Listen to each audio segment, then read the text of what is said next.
ninyong lahat. Martin Romualdez, Lisa Marcos, Bongbong Marcos. May kinausap na ako na tao.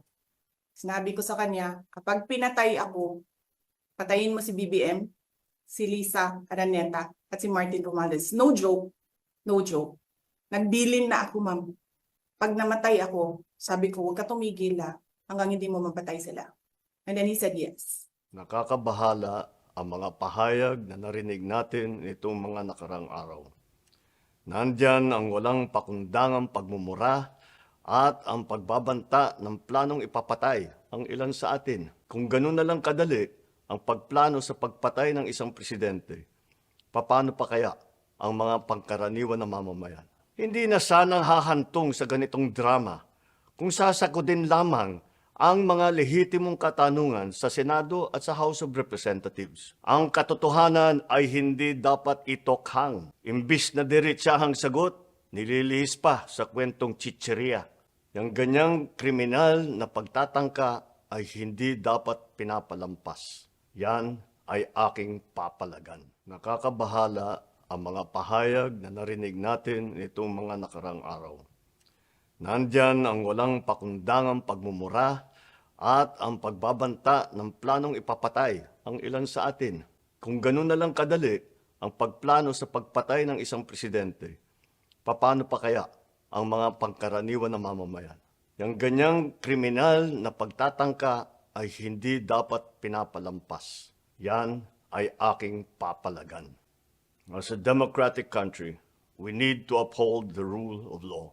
Ako, bilang pinuno ng Executive Department at lahat ng mga nanunungkulan sa pamahalaan ay may sinumpaang tungkulin na tutup din at pangangalagaan ang konstitusyon at ang ating mga batas. Kaya hindi tama ang pagpigil sa mga halal ng bayan sa paghahanap ng katotohanan. Hindi na sanang hahantong sa ganitong drama kung sasagutin lamang ang mga lehitimong katanungan sa Senado at sa House of Representatives. Ang katotohanan ay hindi dapat itokhang. Tapos na sana ang usapang ito kung tutuparin lamang ang sinumpaang panata na bilang lingkod bayan ay magsabi ng totoo at hindi hahadlangan. Imbis na diretsahang sagot, nililihis pa sa kwentong chicheria.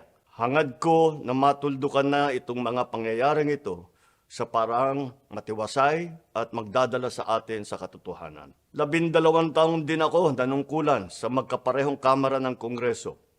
Batid ko ang kapangyarihan iginawad sa kanila ng taong bayan at ng ating konstitusyon. Dahil dito, iginagalang ko ang kanilang gawain bilang isang independenteng sangay ng ating republika. Kahit ang buong executive branch, lahat ng mga ahensya, ay hindi nakakaligtas at parating sumasailalim sa kanilang masusing pagsusuri. Bilang isang bansa, marami tayong mga paghamon na dapat harapin at mga suliraning dapat bigyan ng lunas. Sa kabila ng mga pambabatikos, nakatuon ang aking pansin sa pamamahala.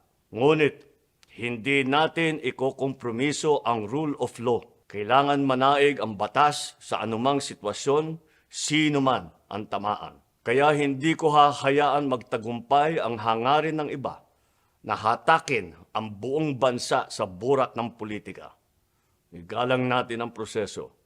Tuparin natin ang batas. Alalahanin natin ang mandato na pinagkatiwala sa atin ng milyon-milyon na Pilipino. Magtrabaho po tayo sa ikauunlad ng Republika ng Pilipinas at para matamo ang bagong Pilipinas. Ano yun? Di ba dapat sa demokrasya, there's a rule of law? And then they make rules as they go along? Kung ano lang, whatever pleases the speaker, get her out of the House of Representatives kasi hindi siya dapat nandiyan. Bakit? Pagmamayari niyo ba itong compound na ito?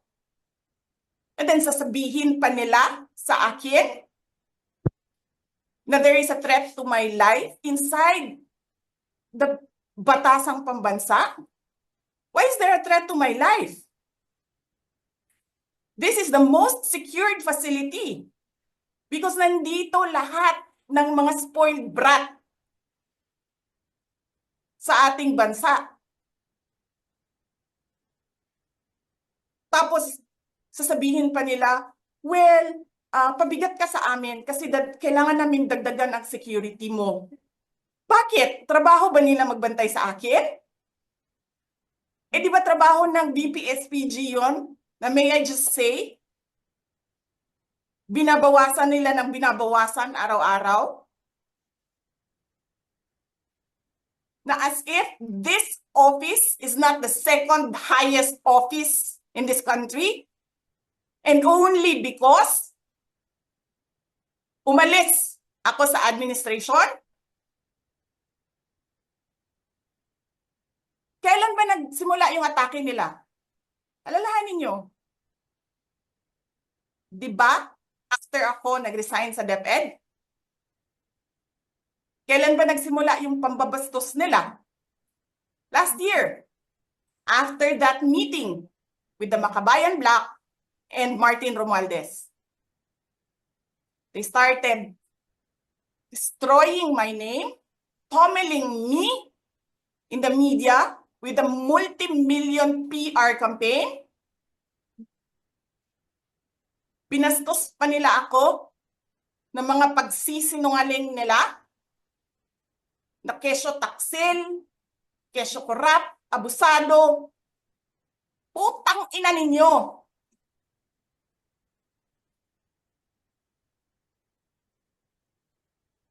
Sino ang korap? Yung mga congressman na yan na nag-hearing, anong sinasabi nila? Pagkatapos, pag na-off na ang mic, pag wala ng media, pasensya na kayo ha.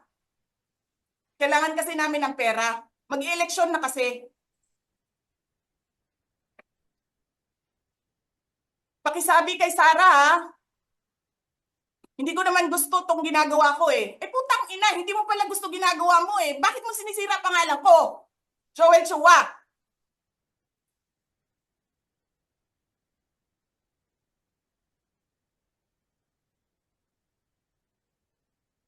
Ganyan. Ganyan ang bansa. This country is going to hell because we are led by a person who doesn't know how to be a president and who is a liar. Alam nyo anong pruweba ko na sinungaling siya? Tinanong ko, 2 businessman. Matagal na sa negosyo ng bigas. Because I was concerned. This is a campaign promise. 20 pesos na kilo ng bigas. And so, I really sat down and talked to a businessman. Sabi ko, sabihin mo sa akin, kung magagawa ba yung 20 pesos? Sabi niya, hindi. Napaka-imposibleng gawin yan. Because more than 20 pesos ang cost. Paano ka magbenta ng palugi? So tinanong ko, nagsinungaling ba siya nung sinabi niya? And then he said outright, yes. It's either he did not know what he was talking about, that's so incompetent, or he was lying through his teeth to get the votes of people. Putang ina ninyong lahat. Martin Romualdez, Lisa Marcos, Bongbong Marcos.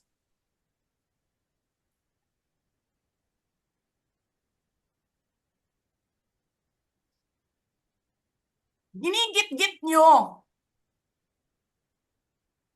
yung mga tao ko dyan sa envelope na yan. Lisa Marcos, naalala mo, nagpadala ka sa akin ng video? Sinabihan mo ako saan kukunin ang pera. Pinakita mo ang muka ng tao doon sa video message mo. Hi, Nikki. This is she's been working with us for the longest time. We trust her. You sent me written instructions about money. Millions a month. Anong nakalagay doon sa envelope? DepEd. Anong ginawa ko? Binigay ko sa DepEd. Putak na mukha.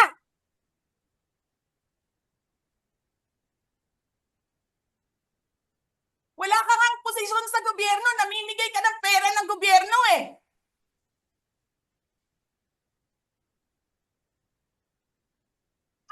Sisirain mo yung tangal ng mga kasama ko sa Office of the Vice President.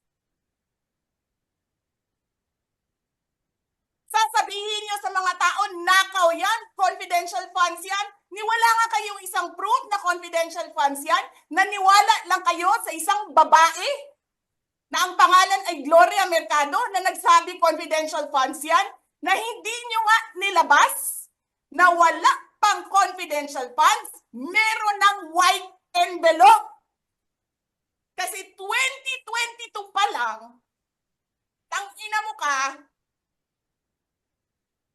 may utos na ng pera sa DepEd.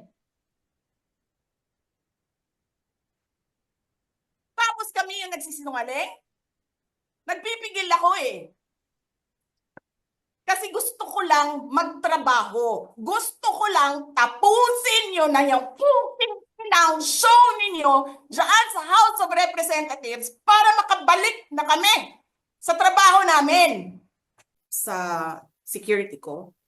Kasi may kinausap na ako na tao.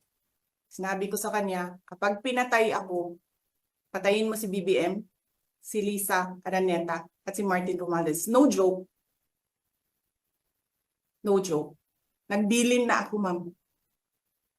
Pag namatay ako, sabi ko, huwag ka tumigil hanggang hindi mo mapatay sila. And then he said yes.